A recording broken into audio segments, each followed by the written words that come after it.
একটি সুস্থ বাচ্চা জন্ম দেওয়ার জন্য গর্ভাবস্থায় মাকে কি সতর্কতা অবলম্বন করতে হবে? মায়ের হচ্ছে যেহেতু একটি সুস্থ মায়ের উপরই একটি সুস্থ বাচ্চা নির্ভর করে, কাজে মা যাতে সুস্থ থাকতে পারে সে ব্যাপারে কিন্তু মাকে প্লাস পরিবারের সবাইকে সতর্কতা অবলম্বন করা উচিত।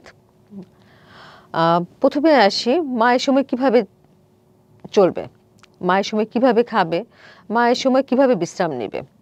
১ম এ আসি খাবারের কথায় যে তার কি খাবার? মানে একটি মায়ের পুষ্টির জন্য এবং বাচ্চার পুষ্টির জন্য যা খাবার দরকার, যেমন তার খাবার তালিকায় অবশ্যই সুষম খাবার থাকতে হবে যেখানে খাবারের প্রতিটি উপাদান থাকবে।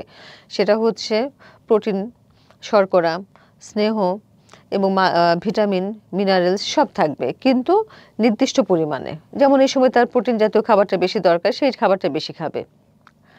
তারপর হচ্ছে তার ভিটামিন জাতীয় খাবারটা দরকার, সেই সময় ভিটামিন জাতীয় খাবারগুলো বেশি খাবে এবং তার যদি কোনো এক্সট্রা ভিটামিন লাগে সেটা ডাক্তারের পরামর্শ অনুযায়ী অবশ্যই সে সেবন করবে। এই সময় তার ফলিক অ্যাসিড লাগতে পারে সময় অনুযায়ী, এই সময় তার ক্যালসিয়াম লাগতে পারে, আয়রন লাগতে পারে। কাজেই তার খাবারেরটা তার নির্দিষ্ট সময় অনুযায়ী নির্দিষ্ট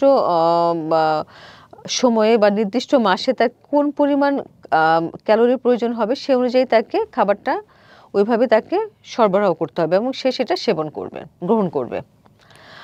আর তারপরে আসি খাবারের পর আসি সে হচ্ছে কতটুকু বিশ্রাম নেবে। তার অবশ্যই বিশ্রামের প্রয়োজন আছে। তার একটি বাচ্চার গর্ভে বাচ্চাটার সুস্থভাবে বড় হওয়ার ক্ষেত্রে মায়ের বিশ্রামের বিকল্প নাই। কারণ মা যদি সারাদিন ধরে পরিশ্রম করতে থাকে, কাজ করতেই থাকে, তাহলে কিন্তু বাচ্চারও হচ্ছে ভেতরে তার পরিশ্রমটা বেড়ে যাচ্ছে। কারণ মার যখন রেস্টে যায় তখন কিন্তু মায়ের সার্কুলেশন, মায়ের রক্ত থেকেই কিন্তু বাচ্চার শরীরের রক্তের মাধ্যমে খাবারটা যাচ্ছে এবং মা যদি সারাক্ষণ পরিশ্রম করতে থাকে তাহলে কিন্তু তার শরীরে অনেক চেঞ্জ হতে থাকে এবং সেই ক্ষেত্রে রক্তের সাপ্লাইও কিন্তু অনেকটাই হ্যাম্পার হয় এবং বাচ্চার রক্তের সাপ্লাইও কিন্তু অনেকটাই ওই ক্ষেত্রে পরিবর্তন হচ্ছে এবং বাচ্চা খাবারটাও কম পাচ্ছে এবং বাচ্চার এই খাবারের সাথে যেহেতু সে কম পাচ্ছে কাজে তার গ্রোথটাও কম হচ্ছে।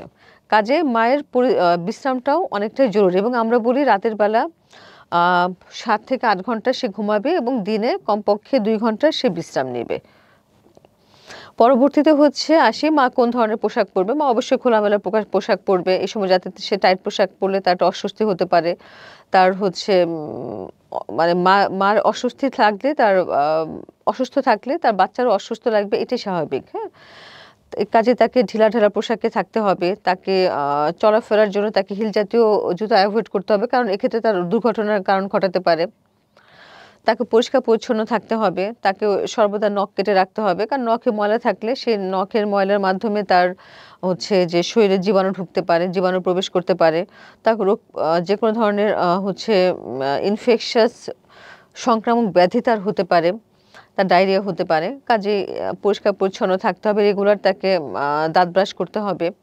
তার কাপড়-চোপড় পরিষ্কার রাখতে হবে। কাজেই এটাও একটা কিন্তু ব্যাপার যে মা পরিষ্কার পরিচ্ছন্ন থাকবে। তারপরে হচ্ছে যে জার্নির একটা ব্যাপার থাকে যে মা এই সময় জার্নি করতে পারবে কিনা। সে হচ্ছে করতে পারবে কিন্তু আমরা বলি যে ১ম ৩ মাস এবং শেষের ২ মাস যতদূর সম্ভব জার্নিটা অ্যাভয়েড করতে। কারণ এই সময় ১ম ৩ মাসে বাচ্চা গর্ভপাতের একটা সম্ভাবনা থাকে তার ভারী জার্নি বা ভারী কাজ করলে।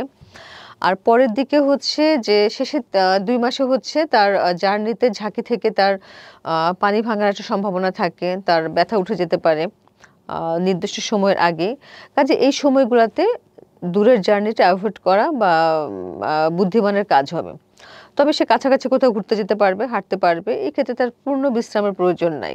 আর মাঝের যে সময়টাতে সে যেতে পারে তবে সেক্ষেত্রেও আমি বলব সাবধানতার সাথে যাওয়ার জন্য এবং যে রাস্তায় গেলে তার ঝাঁকি কম লাগবে, যে যানবাহনে গেলে তার ঝাঁকির ভয় কম থাকবে তাহলে হচ্ছে সেভাবেই তাকে যাতায়াত করতে হবে। কিন্তু সেটা অবশ্যই ডাক্তারের পরামর্শ অনুযায়ী কারণ অনেক ঝুঁকিপূর্ণ গর্ভাবস্থা থাকে যে গর্ভাবস্থায় আমরা টোটালি বলি যে তাকে এই জার্নিগুলো অ্যাভয়েড করার জন্য এবং ডাক্তারের পরামর্শ অনুযায়ী তাকে বিশ্রামে থাকার জন্য। আর পরে বলব যে তার হচ্ছে যে কিছু পরোক্ষ কারণেও হচ্ছে মার কিছু সমস্যা হতে পারে। যেমন সে হয়তো ধূমপান করছে না কিন্তু তার পাশের জন করছে, হয়তো তার স্বামী করছে বা তার আশেপাশের লোকজন ধূমপান করছে, পরোক্ষভাবে কিন্তু তার শরীরে কিন্তু এই ধূমপানের জীবাণু যে টক্সিন, যেটা বিষাক্ত যে পদার্থটা কিন্তু ঢুকে যাচ্ছে। এবং ধূমপানের এই যে নিকোটিন বা যে পদার্থগুলো থাকে তামাকের, সেটা কিন্তু বাচ্চার যে গ্রোথ হচ্ছে, বাচ্চার যে শারীরিক যে গ্রোথটা হচ্ছে তাকে কিন্তু বাধা দিতে পারে। যার কারণে হচ্ছে এই ধূমপান থেকে দূরে সরে থাকতে হবে। আর হচ্ছে যে যদি কোনো সে শিল্প এলাকায় থাকে, যেমন যেখানে গার্মেন্টসের সংখ্যা অনেক বেশি, অথবা যেখানে হচ্ছে ইটের ভাটা আছে, যেখানে ধোঁয়া অনেক বেশি, যেখানে হচ্ছে রেগুলার হচ্ছে কেমিক্যালস বের হচ্ছে যে পরিবেশে, সেই পরিবেশ থেকেও তাকে সরে আসতে হবে। কারণ এই পরিবেশের এই যে এইগুলা বা পরিবেশের যে বিষাক্ত যে পদার্থগুলো, এগুলো কিন্তু মায়ের শরীরের মাধ্যমে বাচ্চার শরীরে গিয়ে বাচ্চার বিভিন্ন সমস্যা তৈরি করতে পারে। ইভেন এই কেমিক্যালসগুলো বাচ্চার শরীরে কিন্তু ক্যান্সারেরও উদ্রেক করতে পারে।